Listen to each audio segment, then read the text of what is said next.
야일역학의 아버지 루트비 볼츠만 3.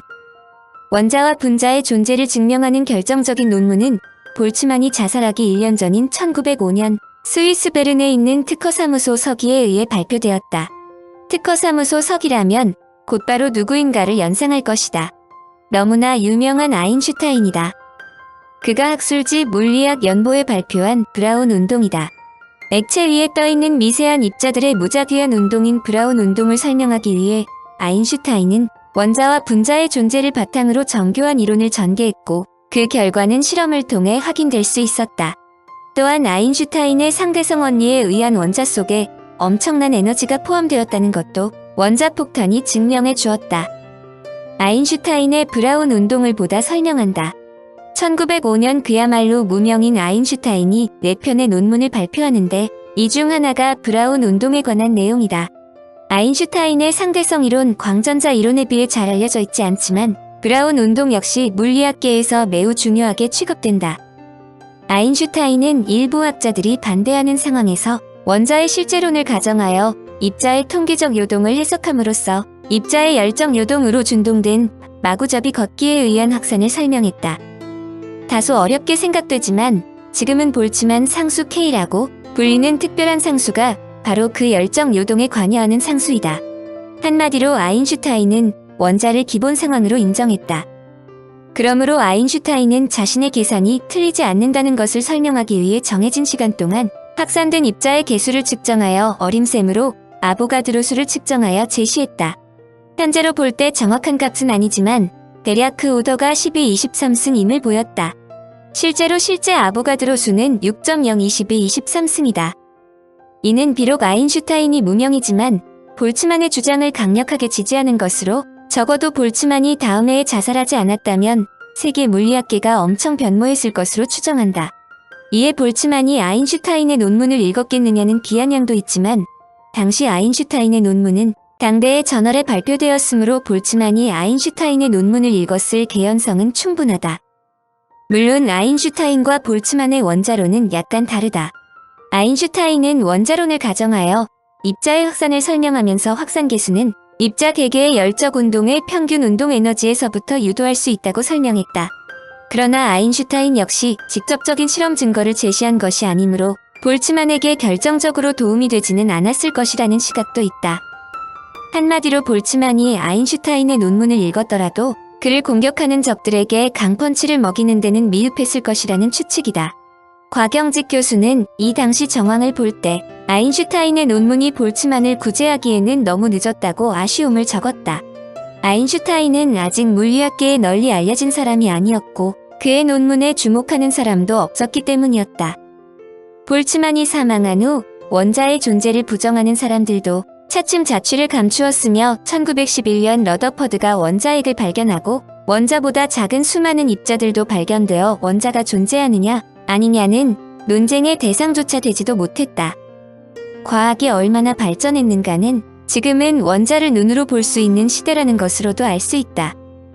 현대과학은 물체의 표면을 이루는 원자와 탐침 사이에 흐르는 작은 전리를 측정하여 표면 상태를 알아보는 주사형 터널 현미경이나 표면 원자와 탐침 사이에 작용하는 힘을 측정하여 표면 상태를 알아보는 원자력 현미경을 이용하면 원자의 배열 상태를 직접 보는 것이 가능하다.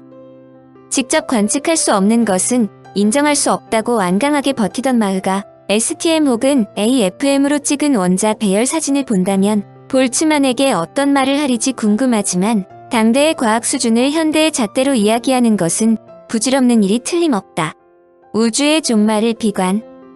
볼츠만이 도출한 또 다른 분야는 맥스웰 전자기하의 검토, 유전율과 투자율의 측정에 의한 전파 속도의 체크 등이 있으며 특히 복사에너지의 온도 의존성을 이론적으로 도출했다.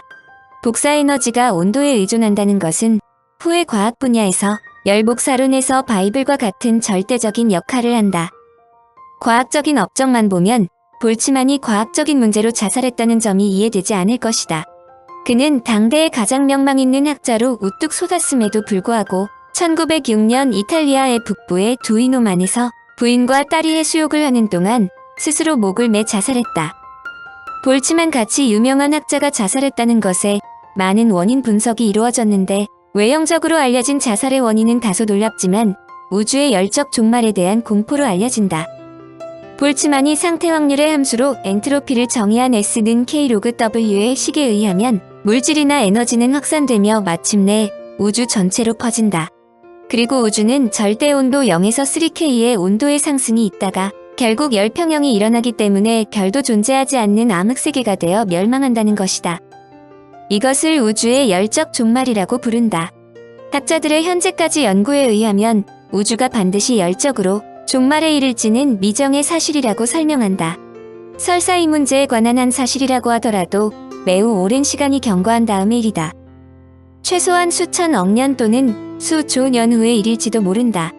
그가 비관한 우주의 열적 종말은 엔트로피의 확산 이론에 따른 다소 관념 세계에서의 물리 이론인데 그것을 비관해서 자살했다는 것은 아무리 보아도 볼츠만다운 일이 아닐 수 없다.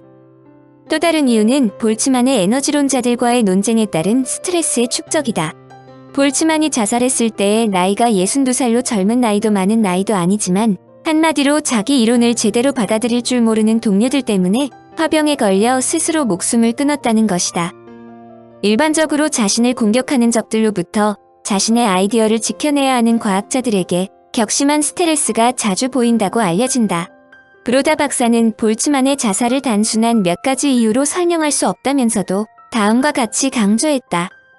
급하고 다혈질적인 볼츠만은 자신의 과학 및 철학 작업으로 말미암아 많은 적들을 만들었다. 본래 마음이 따뜻하고 상처받기 쉬운 성격이었던 크로서는 그에 따른 고립감을 견디기 힘들었을 것이다. 그가 어릴 적부터 우울증이 있었고 피해망상증이 있다는 사실도 제시된다. 놀라운 것은 그의 탁월한 과학적 업적은 우울증이 심할 때 나왔다는 점이다. 그는 과학계에서 두각을 나타냈음에도 천재인 자신의 능력이 과소평가되고 있으며 사회적 대우가 부당하다고 생각했다. 사실 그처럼 빠른 나이에 대학 교수가 된 사람도 많지 않으며 여러 대학을 간단하게 옮겨 다닐 만큼 학계에서도 인정받아 과소평가된 것은 아니라고 볼 수 있지만 여하튼 볼츠만은 그렇게 생각했다. 더욱이 자살 직전 오랫동안 함께 산 아내로부터도 들볶였다고 한다.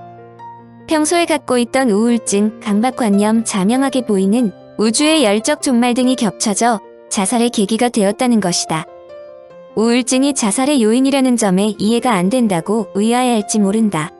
그러나 우울증 치료에 사용되는 약은 1950년대에서야 비로소 개발되었다. 볼츠만이 살던 당시에는 아무리 명예와 부를 갖고 있는 사람도 자살의 충동을 막을 수 없었다는 설명이다.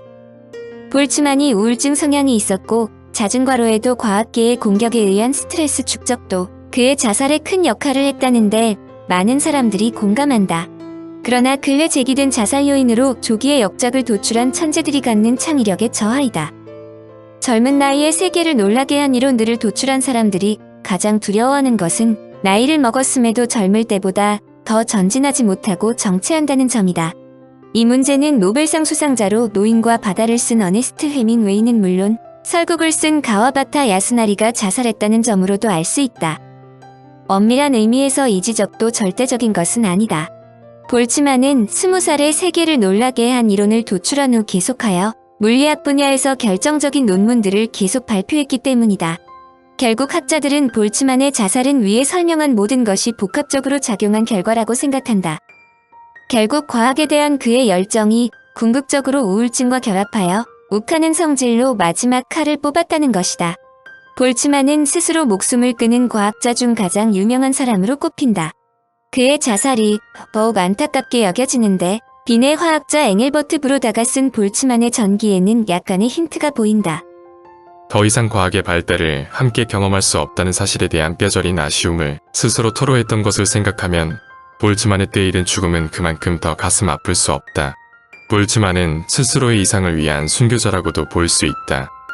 그는 고르아마 전에서 내려오는 불합리와 어리석은 미신들에 맞서 피 흘리며 힘들게 싸우다 죽어간 수천에 더없이 고결한 이들에 말한 적이 있다. 그 역시 그 반열에 들어간 것이다. 브로다가 볼츠만을 과학의 순교자로 적은 것은 의미심장하다. 볼츠만의 원자론을 공격하여 볼츠만의 자살을 초래하게 했다는 오스트발트는 그의 죽음을 남다르게 평가를 했다. 과학을 위해 헌신한 대부분의 사람들이 피할 수 없이 맞는 예의 법칙이라는 것이다. 그 법칙이란 슬프게 생을 마감하는 것은 자기 일에 충실한 사람일수록 보다 더 완벽해진다라는 것이다. 천식, 편두통, 우울증 등 다혈질적 성격 등이 함께 어우러졌겠지만 그런 것도 걸출한 과학적 업적을 내었기 때문이라는 뜻이다. 그런 시각으로 본다면 최고의 명성을 갖고 있던 볼츠만으로서도 결코 빠져나갈 수 없는 매력이었다고 볼 수 있지만 볼츠만이 자살하지 않았다면 보다 물리학계에 도움이 되었을 것이라는 설명에는 이론의 여지가 없다.